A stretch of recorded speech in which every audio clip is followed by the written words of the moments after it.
that's us, data detectives. And before we get started, I just want to again iterate how proud I am of my group mates, or not group mates, but my students. They came in with mostly, I think, little or no exposure to Python.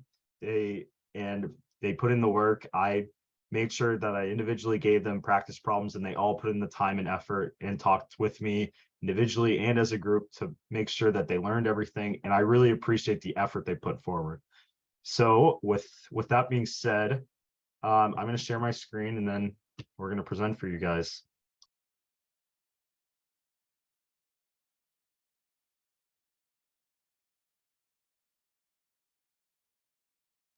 Whenever you're ready.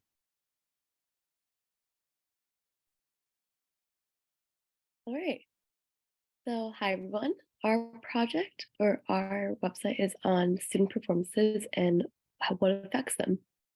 So students across the globe work hard to achieve top scoring grades. However, many are unable to reach that expectation due to external conditions.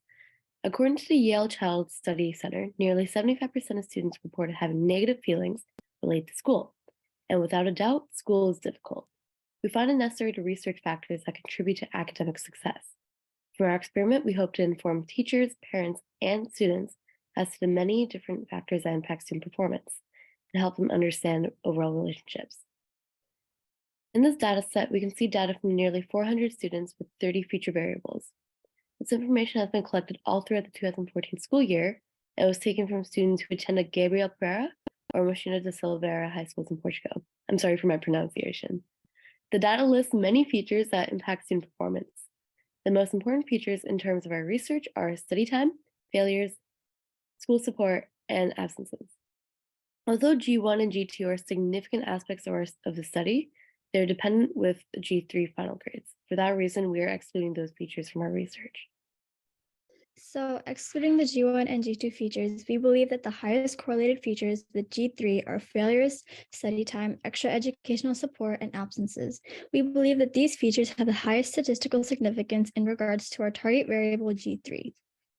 So our first visual represents the distribution of G3 final grades in our data set. We chose a box plot because it clearly shows the viewer where each quartile of the data lies and what the median value is. From this visual, we can see that scores from 0 up to but not including 8 are in the first quartile. The second quartile has scores from 8 to 11, the third quartile with scores from 11 to 14, and the upper quartile of scores ranges from 14 to 20. In our second visualization, we chose to use a pie chart to depict the frequency of student failures and how it relates to their G3 final grades.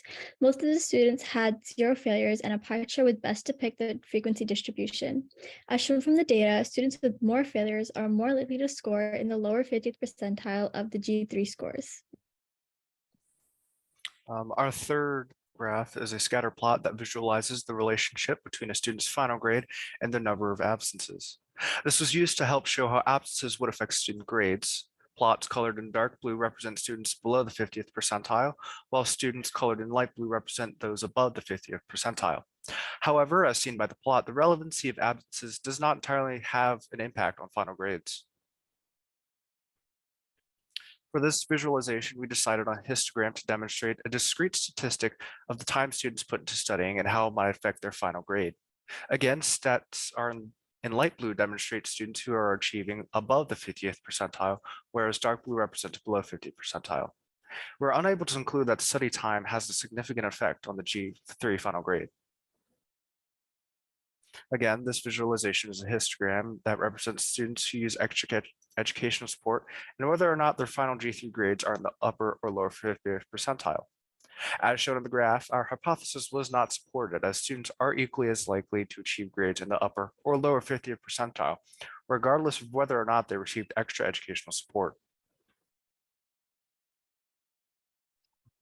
From our correlation heat map, we can conclude that the first 4 most important features, excluding G1 and G2, are failures, mother's education, age, and father's education.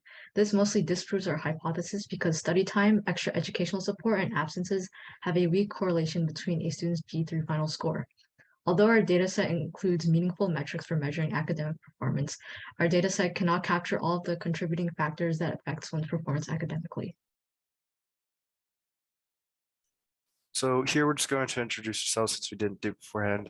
I'm Ryan Flynn. I'm in 11th grade. And the whole reason I got to data science is because I run a cybersecurity competition team called Cyber Patriot at my school. And I believe that learning data science will help me expand my overall ability and knowledge to help my team.